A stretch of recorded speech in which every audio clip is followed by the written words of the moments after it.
آج میں ایک چیز آپ کو بتانا چاہ رہا ہوں کہ یہ کوئی نئی چیز نہیں ہے جو ہو رہی ہے آج دنیا میں، یہ پھیلنے والی ہے اور قیامت کے قریب ہم آ چکے ہیں۔ ہو سکتا ہے دنیا پوری جنگوں کے لپیٹ میں ہو، جو رسول پاک صلی اللہ علیہ وسلم نے ارشاد فرمایا قتل اتنا بڑھ جائے گا کہ 100 لوگ ہوں تو 99 مر جائیں گے، ایک بچ جائے گا۔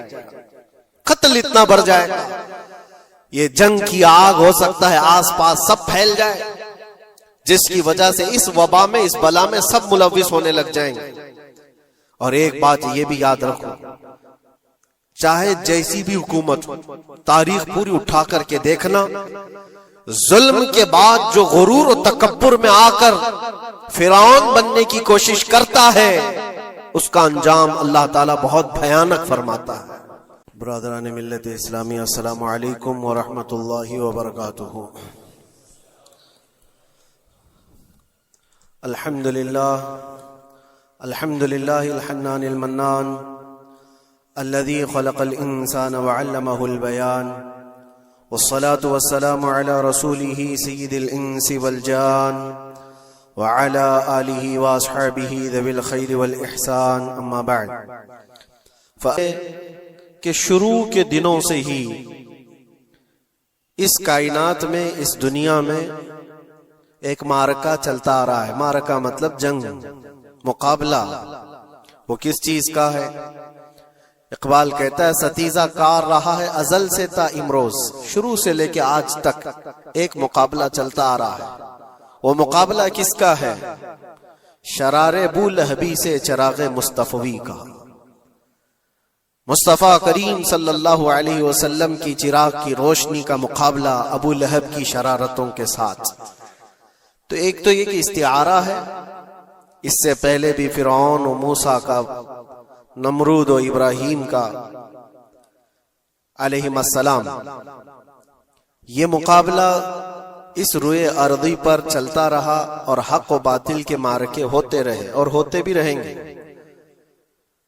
فی زمانہ ہم جو حالات دیکھ رہے ہیں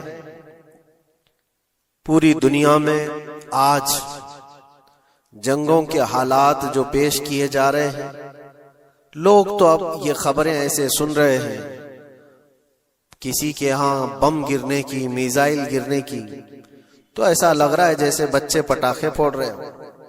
لوگ یہاں خبریں لے کر کے مزے لے لیتے ہیں، پھر فارورڈ کر دیتے ہیں۔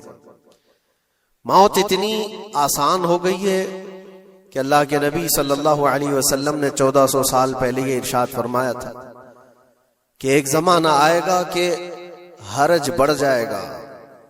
تو صحابہ نے پوچھا تھا یہ حرج کیا ہے؟ تو حضور اکرم صلی اللہ علیہ وسلم نے ارشاد فرمایا تھا کہ قتل بہت زیادہ ہوگا، ایک دوسرے کا قتل اتنا زیادہ ہونے لگے گا کہ لوگ اس کی پرواہ بھی نہیں کرتے۔ آج مجھے آج بتاؤ، دنیا پوری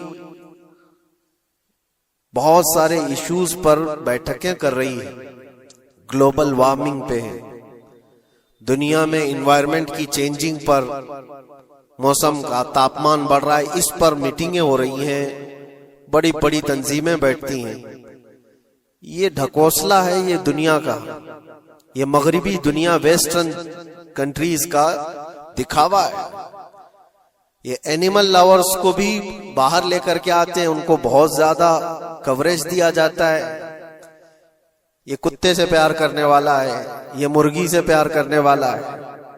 ظالموں، 40,000 نہیں 50,000 لوگوں کو فلسطین میں تم نے ناحق مار دیا، اس پر کوئی بیٹھک نہیں کرتے۔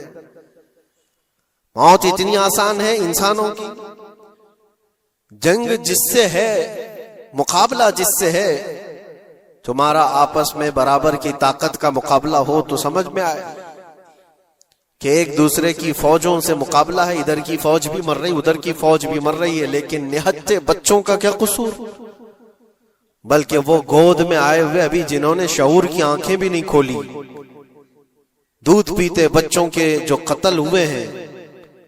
تاریخ میں آپ نے پڑھا ہوگا فرعون نے 12,000 بچوں کا قتل کیا تھا، صرف اس گمان سے کہ اس نے خواب دیکھا تھا بنی اسرائیل میں ایک بچہ پیدا ہوگا جو اس کی سلطنت کو ہلاک کر دے گا۔ خواب کی وجہ سے کاہنوں نے اس کو بتایا تھا، اس نے خواب یہ دیکھا تھا کہ آسمان سے ایک تارا ٹوٹ کر اس کی گود میں گرا اور آگ لگ گئی. تو نجومیوں نے اس کی تعبیر یہ بتائی تھی کہ بنی اسرائیل میں ایک بچہ پیدا ہوگا جو تیری سلطنت کو ہلاک کر دے گا. اس ڈر سے بنی اسرائیل میں جو بھی بچہ پیدا ہوتا اس کو قتل کرتا تھا. اس نے تقریباً 12,000 بچوں کو قتل کر دیا تھا اس ڈر سے کہ وہ بچہ تو نہ پیدا ہو جائے جو میری سلطنت کو ہلاک کرنے والا ہے. اور وہ موسیٰ علیہ السلام تھے, پیدا بھی ہوئے اور فرعون کے گھر میں ہی پلے. اللہ کا نظام ہے. لیکن میں یہاں اس لیے بتا رہا ہوں, فرعون ظلم میں پوری دنیا میں مشہور ہے. وہ عورتوں کو بھی ظالم اس طرح سے مارا ہے کہ جس کی تاریخ میں مثال نہیں ملتی. لیکن میں نے اپنی زندگی میں دیکھا, آج کے زمانے میں اسرائیل نام سے ایک ناجائز حکومت پر قابض شخص نے 12,000 نہیں 50,000 لوگوں کو سال بھر میں قتل کر دیا. یہ تاریخ کا بھیانک چہرہ ہے. آج لوگ اس کو ہلکے میں لے رہے ہوں گے. نیوز والے ایک طرفہ رپورٹ کرتے ہیں کیونکہ ان کو ان کے باپ داداؤں سے ڈر ہے, جہاں کی یہ کھاتے ہیں وہاں کی یہ گاتے ہیں. لیکن بعد کو یہ سچائیاں جنریشن میں منتقل ہوتی رہیں گی. کبھی تو آئے گا کوئی انصاف کی نظر رکھنے والا. اور انسانیت کا قتل کتنا بڑا قتل ہے. ایک شہر کے 50,000 لوگوں کو قتل کر دینا, اور ایسے کہ وہاں کی عمارتیں پورے راکھ کے ملبے میں چلی گئی. صدیاں لگ جاتی ایک شہر کو بسنے میں. ایک گھر کو بنانے میں آدمی کی اپنی زندگی گزر جاتی ہے. کیا کیا ارمانوں سے گھر بناتے ہیں, لیکن ایک پل میں کسی کا گھر اجاڑ دیا. اس کے سامنے تڑپتے ہوئے اس کے باپ کی لاش ہو, ماں کی لاش ہو. وہ تصویریں کہ آپ نے نہیں دیکھی کہ ایک باپ چھوٹی سی بیٹی کو لے کر کے دوڑ رہا ہے, تو اس کا بیٹا الگ پیر اور ہاتھ جلے ہوئے بم سے تڑپ رہا ہے. وہ کس کے درد کو دیکھے. یہاں تک کہ میں نے دیکھا کہ بیٹی کو باپ یہ نصیحت کر رہا ہے, تھوڑا اور صبر کر لے بیٹا, شہادت ملنے والی ہے. کون کرتا ہے یہ, موت سے پہلے اپنے بچے کو اتنی تلقین کر دے. حالات ایسے. دوسرے ایک کہ وہاں پر کھانے پینے کی ایڈ کوئی جا نہیں سکتی, اس پر پابندی. دوائیاں نہ جائیں, اس پر پابندی. دنیا کا کوئی قانون اس چیز کو جائز ٹھہراتا ہے؟ مجھے بتاؤ, آتنکواد کا راگ الاپنے والے ان باتوں کو کیا کہیں گے؟ انسانیت اگر کہیں ہے تو اس کا تصور تو کرو. کسی کے فنڈامنٹل رائٹس ہوتے ہیں, بیسک رائٹس ہوتے ہیں, کھانا پینا, یہ اس کا انسانی حق ہے. دشمنی تم سے جن کی ہے ان کے ساتھ مقابلہ کرو, عام شہریوں کے ساتھ نہیں. مخبر صادق رسول اکرم صلی اللہ تعالی علیہ وسلم کی تعلیمات دیکھو.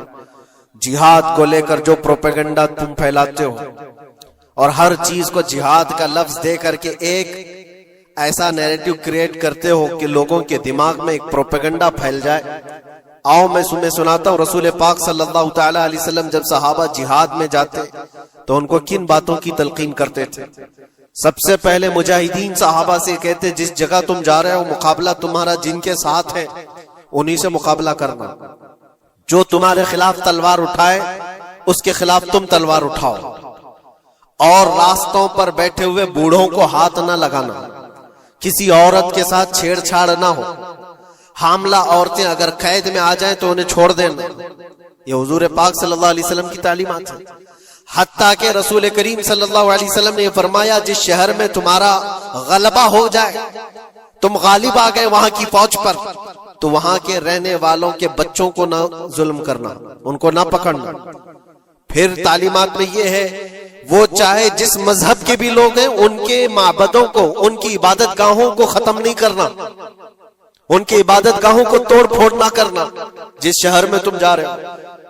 یہاں تک کہ حضور اکرم صلی اللہ علیہ وسلم کی تعلیمات تو دیکھو, حضور یہ تک فرماتے تھے مجاہدین صحابہ کو کہ جس شہر میں تم جا رہے ہو وہاں کے درختوں کے پتے بھی نہ اکھاڑنا, درختوں کو بھی نہ نقصان پہنچانا. جنگی تعلیمات کو آج کوئی نظر میں نہیں رکھتا ہے.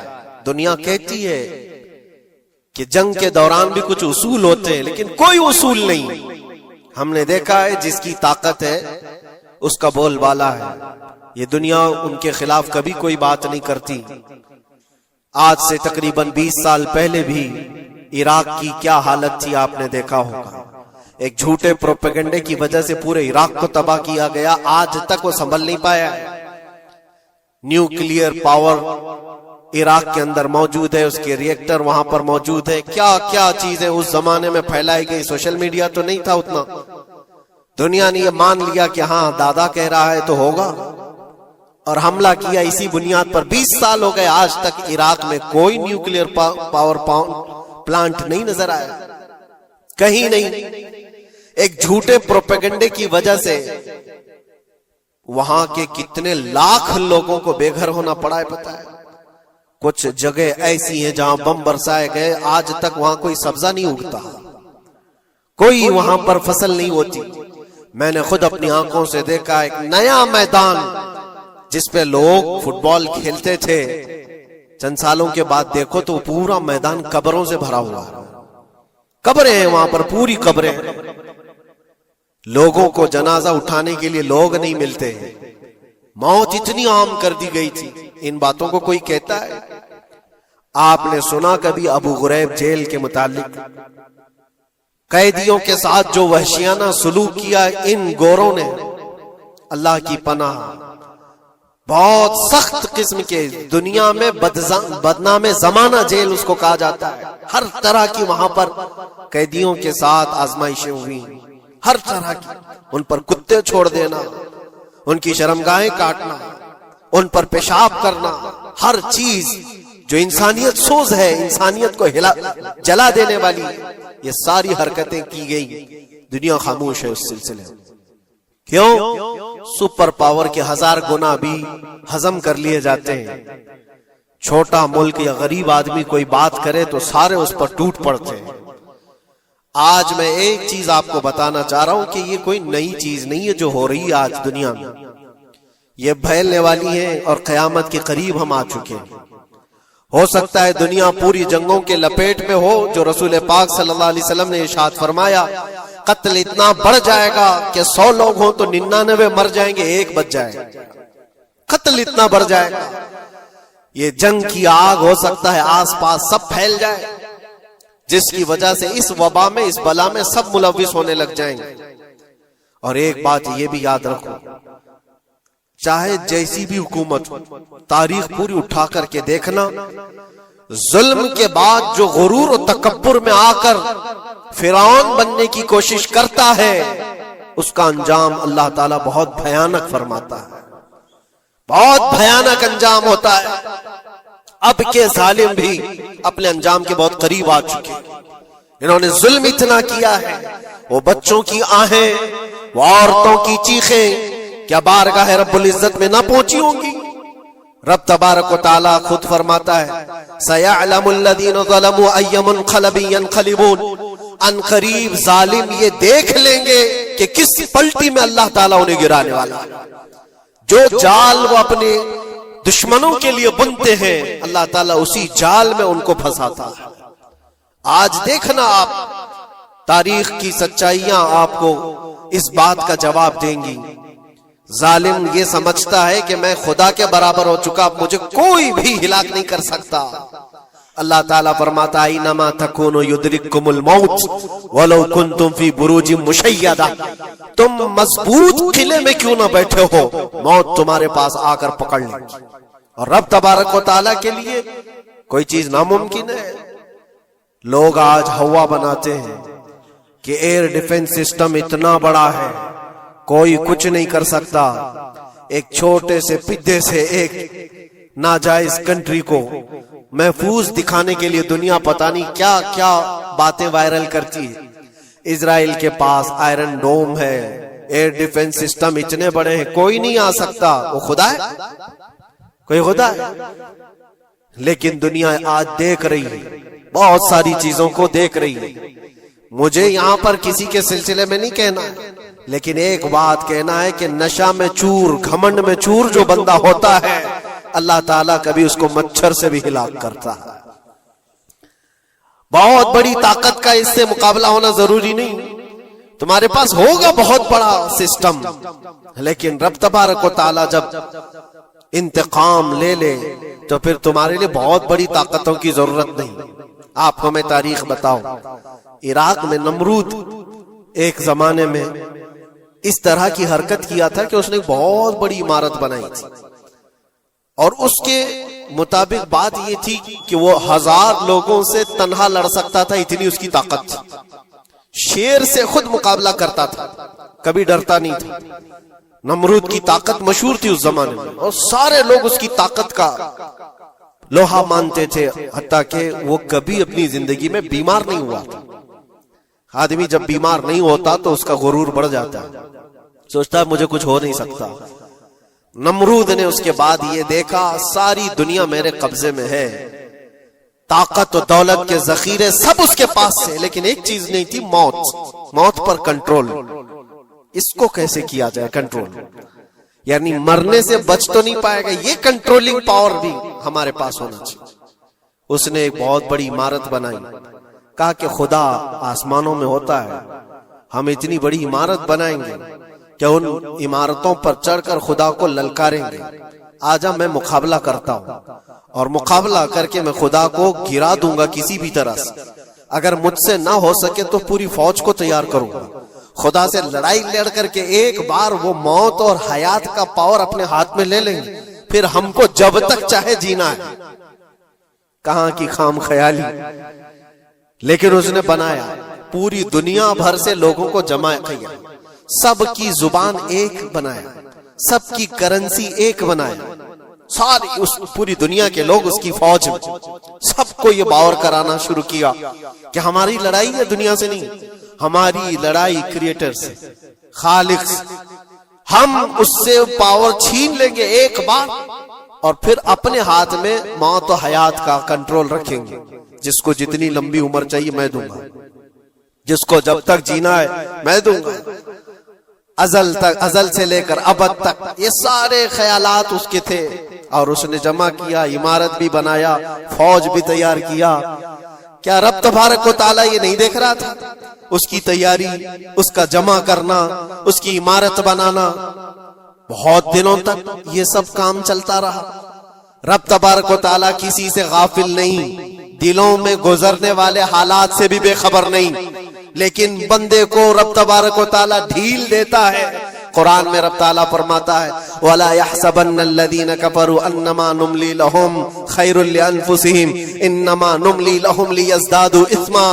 کافر جو ان کو ڈھیل ملی ہے یہ نہ سمجھیں کہ ہم نے جو ان کو چھوڑ رکھا ہے ان کے لیے بہتر ہے، بلکہ اس لیے ہم چھوڑ رکھیں کہ وہ اور زیادہ کریں، اور زیادہ کریں، لیزدادوا اثما ولہم عذاب مہین، پھر ہم ذلت والا عذاب انہیں دینے والے ہیں۔ یہ مت سمجھ لو کہ رب تبارک و تعالیٰ ان سب چیزوں سے بے خبر ہے۔ نمرود اتنا سب کرتا رہا، اللہ نے اس کو چھوڑ رکھا، بنا لے لمبی عمارت، بنا فوج بھی بنا لی، ساری چیزیں بنا لیا، مقابلے کے لیے اس نے دن بھی طے کر لیا۔ اس کے بعد اس کو خدا سے لڑائی لڑنی تھی، کہاں خدا تک پہنچنے کی بات، لیکن بندہ جب غرور و تکبر میں آتا ہے تو وہاں تک بھی سوچتا ہے، اسے موت پر کنٹرول حاصل کرنا تھا، بس یہ ایک چیز تھی۔ پھر جب وہ دن آیا، کتابوں میں ملتا ہے اللہ تبارک و تعالی نے فرشتے اس کی جو تعداد ہے اس کا کسی کو علم نہیں۔ بارش کے جتنے قطرات گرتے ہیں نا، ایک ایک فرشتہ بوند لا کر رکھتا ہے۔ اب آپ اندازہ کر سکتے ہیں فرشتوں کی تعداد کتنی ہو سکتی۔ اس میں جو بڑے فرشتے ہیں وہ جبرائیل، میکائیل، اسرافیل اور اسرائیل علیہم السلام، جو سردار ملائکہ ہیں، فرشتے ہیں، ان کے اپنے اپنے کام ہیں، بہت پاورفل فرشتے ہیں۔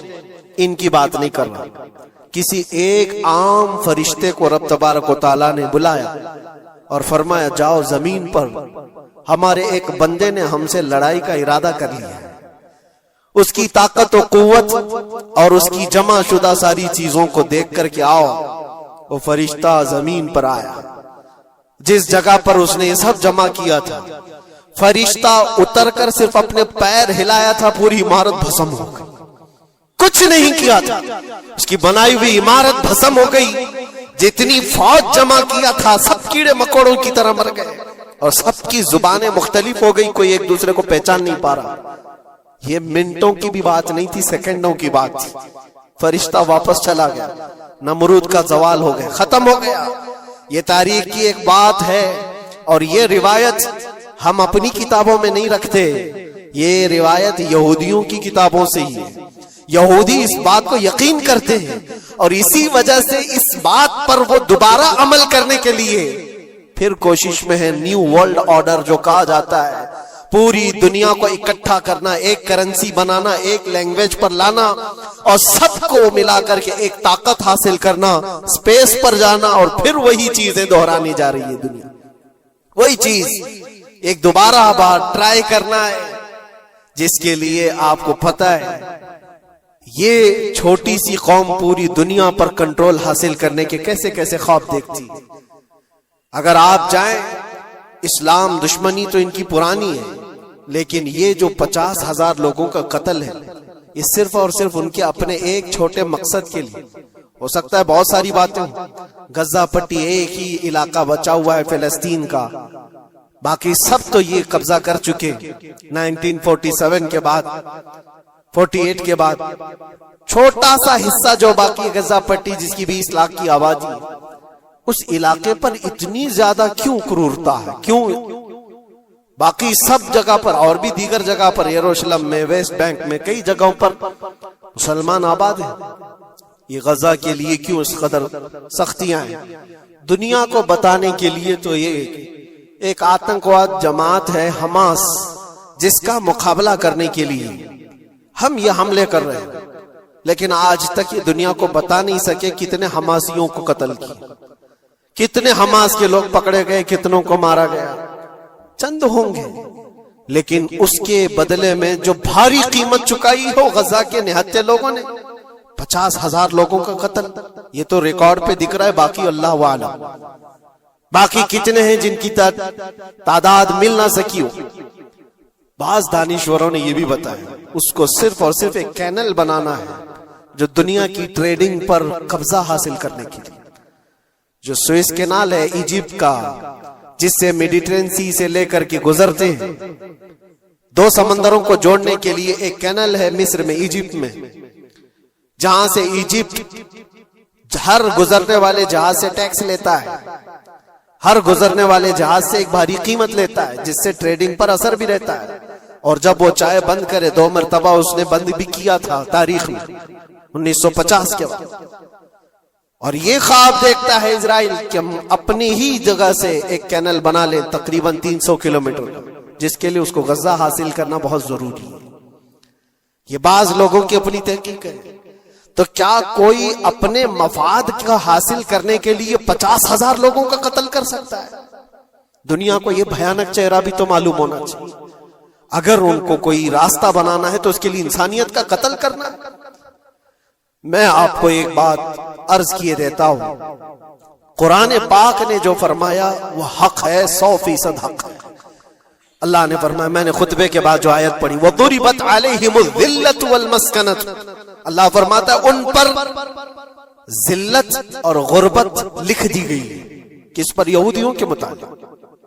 وَبَاءُوا بِغَضَبٍ مِّنَ اللَّهِ، اور اللہ کے غضب میں رہیں گے وہ ہمیشہ۔ آپ سورہ فاتحہ میں پڑھتے ہیں نا، غیر المغضوب علیہم ولا الضالین۔ مغضوب کا مطلب کیا ہے؟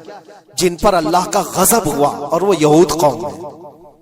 قرآن پاک کی میں آپ کو بات بتا رہا ہوں، اور اللہ تعالیٰ فرماتا ہے وجہ کیا ہے؟ ذالک بأنہم کانوا یکفرون بآیات اللہ، وہ اس لیے کہ اللہ کی نشانیوں کو ٹھکراتے، ویقتلون النبیین بغیر حق، اور اللہ کے نبیوں کو ناحق قتل کرتے۔ اب دنیا کو یہ افسوس ہو رہا ہوگا، جیسے میں نے ابھی بتایا 50,000 لوگوں کا قتل وہاں کر دیا، ایران میں گھس گیا، شام میں گھس گیا، لبنان میں گھس گیا، ہر جگہ مار مار مار اور لوگوں کا قتل۔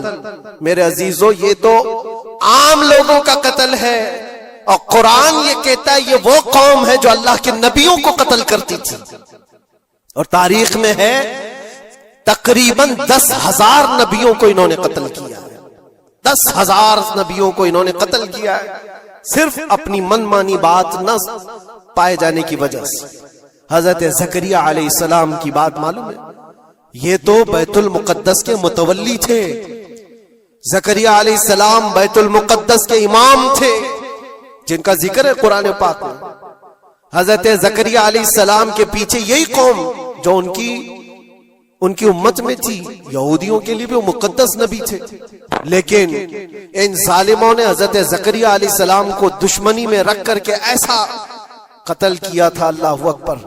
زکریا علیہ السلام ان سے بھاگ کر کے نکلے تھے اور ایک درخت کو جا کر کہا اے درخت کھل جا، میں تجھ میں آتا ہوں. درخت کھل گیا، حضرت زکریا علیہ السلام اس میں اندر چلے گئے، درخت پھر بند ہوا. تاریخ میں موجود ہے.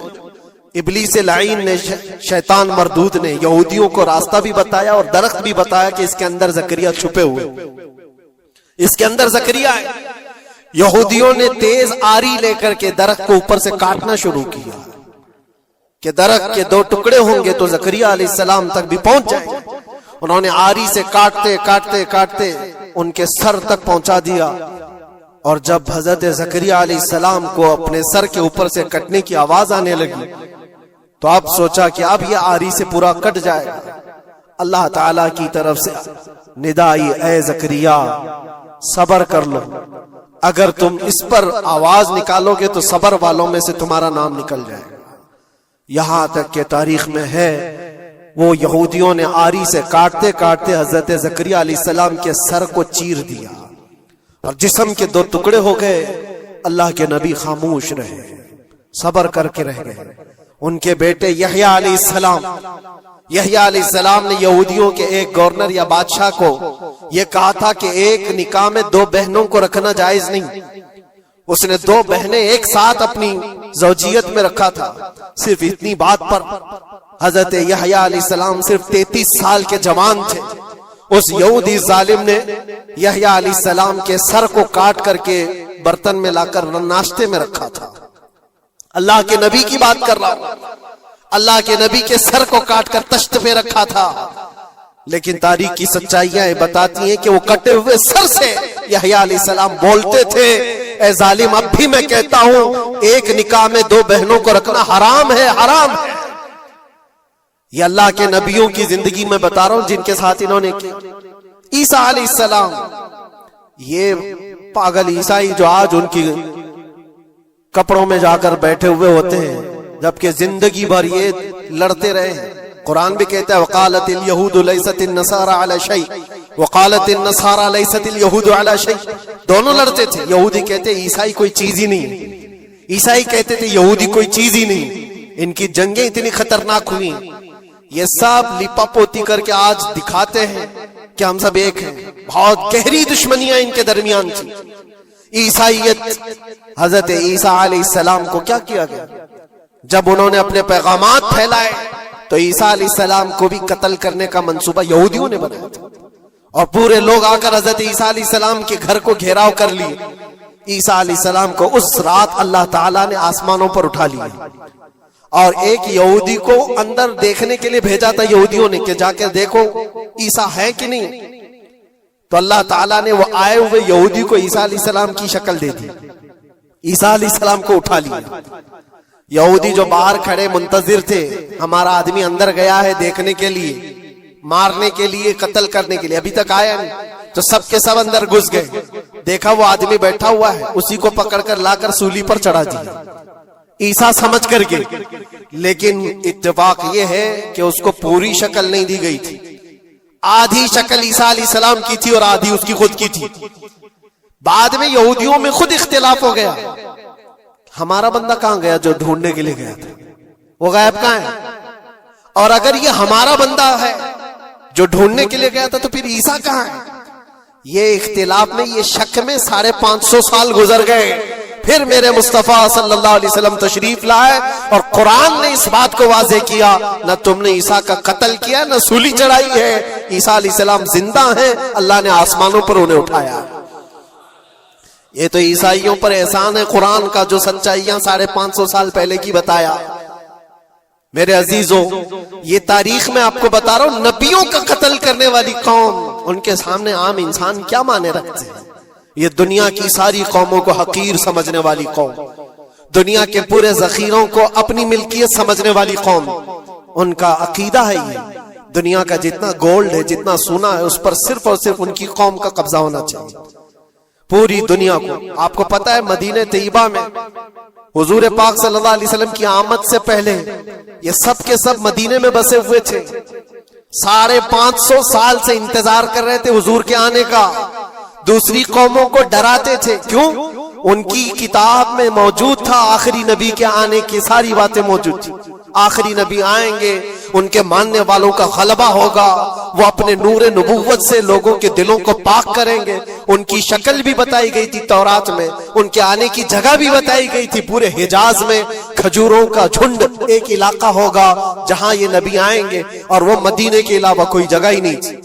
یہودی یہ سب چیزیں دیکھ کر حضور کے آنے سے 550 سال پہلے سے انتظار میں تھے، وہ نبی یہی آئیں گے، یہی آئیں گے، اور دوسری قوموں کو ڈراتے تھے ہم سے مت الجھنا، آخری نبی آنے والے ہیں ہمارے، اور اس نبی کے آنے کے بعد پھر ہم چن چن کر تم سے بدلہ لیں گے۔ اور جب کبھی مصیبت آتی تو اللہ سے دعا بھی یہ کرتے تھے کہ اللہ وہ آخری نبی جو ہمارے علاقے میں آنے والے ہیں ان کے صدقے میں تو ہماری بلاؤں کو دور کر دو۔ یہ وہ قوم ہے جو حضور آخر النبیین صلی اللہ علیہ وسلم کے انتظار میں وقت کاٹ رہی تھی، لیکن ہوا یہ ان کا عقیدہ یہ تھا کہ آخری نبی تو بنی اسرائیل میں ہی پیدا ہوں گے، ہمارے خاندان میں پیدا ہوں گے۔ انہوں نے ٹھیکہ لے رکھا ہے آخری نبی کہاں پیدا ہوں گے یہ فیصلہ کریں گے۔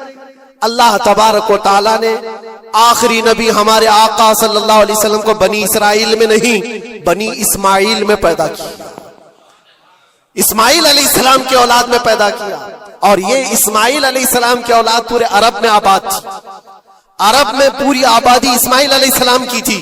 مکہ کو آباد کس نے کیا؟ اسماعیل علیہ السلام۔ اسماعیل علیہ السلام کی اولاد پورے مکہ میں آس پاس سب علاقوں میں آباد، ساری جتنے بھی نسب ہیں وہ اسماعیل علیہ السلام تک پہنچتے ہیں عرب والوں کے، اور یہ یہودی بنی اسرائیل ہے، یعنی یعقوب علیہ السلام کی اولاد میں سے، اور یہ دوسروں کو حقیر جانتے تھے۔ جب تک یہ لوگ عرب میں تھے، مدینے میں تھے، انہوں نے ہر ایک کو حقارت سے دیکھا۔ عربوں سے ان کے تعلقات ایسے نہیں تھے، عام لوگوں سے کہتے ہمارے سے بات کرنے کے قابل نہیں ہے، سب کو امی کہتے تھے، ان پڑھ، جاہل، ایسے الفاظ سے عربوں کو پکارتے تھے۔ عربوں سے اگر ان کے تعلقات ہوتے بھی تو بڑے بڑے ٹاپ لیڈر جو ہوتے ہیں عربوں کے، بس ان سے تعلقات سے، عام لوگوں کو یہ گنتے ہی نہیں، کچرا کہتے تھے۔ بنی اسماعیل کو جب یہ کچرا کہتے تھے، اور بنی اسماعیل میں جب آخری نبی پیدا ہو گئے تب کیا کہنے لگے پتہ ہے؟ کہتے نہیں، یہ غلط ہو گیا، آخری نبی تو بنی اسرائیل میں پیدا ہونے والے تھے، یہ جبرائیل نے شرارت کیا اور بنی اسماعیل میں جا کر کے نبوت دی تھی۔ کچھ تو یہ کہنے لگے، کچھ تو کہنے لگے وہ ہے ہی نہیں آخری نبی، لیکن کیسے انکار کرتے؟ قرآن کہتا ہے یعرفونہ کما یعرفون ابناءہم، اس رسول کو وہ ایسے پہچانتے تھے کہ اپنے بیٹوں کو بھی نہیں پہچانتے۔ ان کے بیٹوں کے صحیح ہونے پر بھی ان کو اتنا یقین نہیں تھا کہ ہمارا ہی بیٹا ہے یا نہیں، لیکن حضور کو دیکھ کر کے یہ یقین تھا کہ آخری رسول ہی، آخری رسول ہونے کی ساری نشانیاں انہوں نے جو پڑھی تھی وہ سب حضور کے پاس موجود تھی۔ اسی لیے تو میرے عزیزوں، جو صحابہ یہودیت سے اسلام میں آئے انہوں نے سب نشانیاں دیکھی۔ حضرت سلمان فارسی کی بات بتا رہا ہوں، وہ عیسائیت میں تھے، سالوں انہوں نے عیسائیت میں گزارے، اور انہوں نے بھی یہی سب باتیں سنی تھی۔ یثرب ایک علاقہ ہے حجاز میں، کھجوروں کے باغات کا جھنڈ ہے وہاں پر، آخری نبی وہیں آنے والے ہیں۔ تو یہ کہاں سے آئے تھے؟ سلمان فارسی عراق سے آئے تھے، مدینے میں آ کر غلام بن گئے، ایک کھجوروں کے باغ میں کام کرتے تھے برسوں تک۔ پھر وہ وقت آ گیا جب حضور پاک صلی اللہ تعالی علیہ وسلم مکہ سے ہجرت کر کے مدینے آئے تھے۔ مسجد قباء جہاں ہے وہاں 14 دن تک حضور قیام کیے ہوئے تھے۔ تو وہ باغیچے کا جو مالک ہے، سلمان فارسی کا جو مالک تھا، اس کا بھتیجا آ کر کے خبر دیتا ہے، چاچا سنا ہے کہ نئی خبر؟ یثرب میں ایک شخص آیا ہے مکہ سے، حسین چہرہ ہے، گلابی رنگت ہے، بولتا ہے تو لوگ سب اس کی طرف دیکھتے ہیں، اور وہ کہتا ہے کہ میں اللہ کا آخری رسول ہوں۔ یہودی کا بھتیجا اپنے چاچا کو یہ خبر دے رہا ہے۔ سلمان فارسی کھجور کے درخت کے اوپر بیٹھے کھجور کاٹ رہے تھے، یا صاف کر رہے تھے، یہ خبر سنے کہ وہاں سے چھلانگ لگا کر نیچے آ گئے، جس کے انتظار میں تو سالوں گزار دیا تھا۔ کیا کہا تم نے؟ مالک نے ایک تھپڑ رسید کیا اور کہا تو غلام ہے، آقاؤں کی بات میں دخل اندازی مت کر، جا تو اپنا کام کر۔ لیکن ان کی بے چینی تھی کہ وہ اگر آخری رسول آ چکے تو میری زندگی کا تو مقصد یہی ہے۔ پھر انہوں نے وقت نکالا دن کا اور حضور پاک صلی اللہ علیہ وسلم کے پاس پہنچ گئے۔ جب رسول کریم صلی اللہ تعالی علیہ وسلم صحابہ کے ساتھ موجود تھے، دیکھیں علامتیں جو انہوں نے پڑھی تھی اپنی کتابوں میں، وہ سب جانچنا بھی چاہتے تھے۔ کھجوریں لے کر کے گئے اور کہا یا رسول اللہ یہ قبول کیجیے، یہ صدقہ ہے۔ حضور نے لیا اور سب کو بانٹ دیا، اس میں سے کچھ بھی نہیں کھایا، کیونکہ سلمان فارسی نے یہ پڑھا تھا کہ آخری رسول صدقہ نہیں کھائیں گے۔ ایک نشانی دیکھ لی انہوں نے۔ دوسرے دن آئے، پھر وہ موقع نکالا اور کھجوریں لی اور آئے، حضور سے آ کر کے کہا کہ یہ لیجئے، قبول کیجئے، یہ ہدیہ ہے۔ حضور نے خود بھی کھایا اور سب کو تقسیم کیا، کہا یہ کتاب میں موجود ہے، وہ آخری رسول ہدیہ کو انکار نہیں کریں گے، تحائف قبول کریں گے۔ دو علامتیں دیکھی۔ پھر ایک دن، تیسرا دن تھا، رسول پاک صلی اللہ علیہ وسلم ایک جنازے میں تھے، تہبند تھی حضور کے، چادر تھی جسم کے اوپر۔ سلمان فارسی ایک اور نشانی دیکھنے کے لیے آئے ہوئے تھے جو کتابوں میں پڑھی تھی، کبھی حضور کے دائیں آتے، کبھی بائیں آتے، کبھی آگے کبھی پیچھے، پوچھنے کی یا کچھ بات کرنے کی کوشش کر رہے تھے۔ حضور صلی اللہ علیہ وسلم نے ان کو دیکھ لیا اور کہا سلمان آ جاؤ ادھر۔ ادھر بلایا، اپنی چادر ہٹائی اور کہا یہ مہر نبوت دیکھنے کے لیے آئے تھے۔ جو حضور صلی اللہ علیہ وسلم کے کندھوں کے بیچ میں ایک ایسا سفید نشان تھا جس کو مہر نبوت کہا جاتا ہے، وہ سورج سے زیادہ چمکتا تھا دونوں کندھوں کے بیچ میں، اور حضرت سلمان فارسی وہ دیکھنے کے لیے آئے تھے، اور حضور نے ان کے پوچھنے سے پہلے چادر ہٹائی اور کہا یہی دیکھنے آئے تھے۔ سلمان فارسی نے کہا میں تو ایک چیز دیکھنے آیا تھا، آپ نے دو چیز بتا دی۔ کیا چیز؟ میں تو مہر نبوت دیکھنے آیا تھا، آپ نے دکھا بھی دیا اور میرے دل کی بات کی خبر بھی آپ نے بتائی ہے۔ نبی کو علم غیب بھی ہوتا ہے۔ اور سلمان فارسی نے کلمہ طیبہ پڑھ لیا۔ اسی سلمان فارسی کو آزاد کرانے کے لیے میرے آقا صلی اللہ علیہ وسلم نے صحابہ کے ساتھ مل کر کے 500 کھجور کے درخت لگائے تھے اور ایک باغیچہ دے کر کے اس یہودی سے آزاد کروایا تھا۔ یہ اللہ کے نبی صلی اللہ علیہ وسلم کے پاس وہ صحابہ جو آئے تھے یہودیت سے یا عیسائیت سے، وہ جانتے تھے حضور کو، لیکن یہ اتنی خطرناک قوم ہے جن کو اللہ تعالیٰ نے دلوں پر مہر لگایا، یہ یہودی جو ایمان نہیں لائے، اور یہ قیامت تک اسی طرح غضب میں رہنے والے ہیں۔ آج ان کا ابھار اگر آپ دیکھ رہے ہو تو شاید تاریخ پتہ نہیں ہوگی کہ کتنی ذلت کی زندگی بھی گزاری، کس طرح بھیک مانگے۔ آج یا اپنی تاریخ کو کہیں پر بھی سوشل میڈیا میں گردش کرتے ہوئے نہیں دیکھ سکتے، پابندی ہے پوری دنیا میں۔ ہٹلر کے قتل عام کے بارے میں نہیں بول سکتا کوئی، یہودیوں کو اتنا مارا تھا اتنا مارا تھا، نہیں، دنیا میں یہ بولنے پر پابندی ہے۔ ان کے کسی بھی پرانی تصویریں دکھانے پر پابندی ہے۔ آج خود اپنے ملک میں ہونے والے حملوں کی تصویر نہ دکھائی جائے، اس پر پابندی ہے۔ یہ تو تم کب تک عیب چھپاتے رہو گے؟ جہاں سڑن ہوتی ہے بدبو آئی جائے گی۔ اور ان قریب میرے عزیزوں، قرآن کی وہ بات یاد رکھو، اللہ نے فرمایا سَيَعْلَمُ الَّذِينَ ظَلَمُوا أَيَّ مُنْقَلَبٍ يَنْقَلِبُونَ، ان قریب ظالم یہ دیکھ لے گا کہ اللہ اس کو کس کھائی میں گرانے والا ہے۔ کیا ابرہا بہت سارے منصوبے بنا کر کعبہ ڈھانے نہیں آیا تھا؟ اللہ نے ابابیل چڑیوں سے اس کو ہلاک کیا تھا، فرعون کو پانی سے غرق کر دیا تھا، نمرود کو مچھر سے ہلاک کر دیا تھا۔ بڑے بڑے طوفانی طاقتوں کے بادشاہ دنیا میں آئے، لیکن اللہ نے ان کو بہت چھوٹی طاقتوں سے ہلاک کیا۔ لوگ آج یہ مقابلہ کمپیریزن کرتے ہوئے بیٹھے رہتے ہیں، ایک طرف ایران ہے، ایک طرف غزہ ہے، ایک طرف سپر پاور حکومتیں ہیں۔ یہ سارے کمپیریزن دنیا کے ہو سکتے ہیں، لیکن رب تبارک و تعالیٰ کی بادشاہت اور اس کی سلطنت جب انتقام پر آ جائے تو پھر میرے عزیزوں کسی ملک کی بھی ضرورت نہیں، صرف ہواؤں سے مولا تعالیٰ طاقتوں کو ختم فرما دیتا۔ دنیا میں پھیلے ہوئے ایک کورونا کو تم قابو میں نہیں کر پا رہے تھے. ایک چھوٹا سا کیڑا ہوگا, ایک بیکٹیریا ہوگا جس کو کنٹرول میں نہ لا سکے اور کروڑوں موتیں ہو گئی. کون تھا یہ؟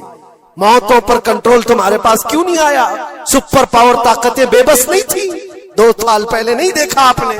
اور رب تبارک و تعالی جب چاہے تو یہ پکڑ ظالموں کے ساتھ فرمائے گا. آج کے دور میں دعائیں بھی یہ کرو اور انجام کا انتظار بھی کرو. یہ تمہارا بھی امتحان ہے میرے عزیزوں. جو آگ پڑوس میں لگی ہے اس کی چنگاریاں تمہارے گھر کو بھی جلا سکتی ہیں. اپنے برے اعمال سے توبہ کرو, اللہ کے غضب سے ڈرو کہ اس کی پکڑ نہ آئے. اللہ تبارک و تعالیٰ کہنے سننے سے زیادہ عمل کی توفیق عطا فرمائے. اور جو ناحق مارے گئے بچے ہیں, مولا تعالیٰ ان بچوں کو مارنے والے ظالموں کو خطرناک انجام تک پہنچائے, انہیں کیفر کردار تک پہنچائے. رب تعالیٰ انہیں عذاب علیم میں گرفتار فرمائے. وآخر دعوانا الحمدللہ.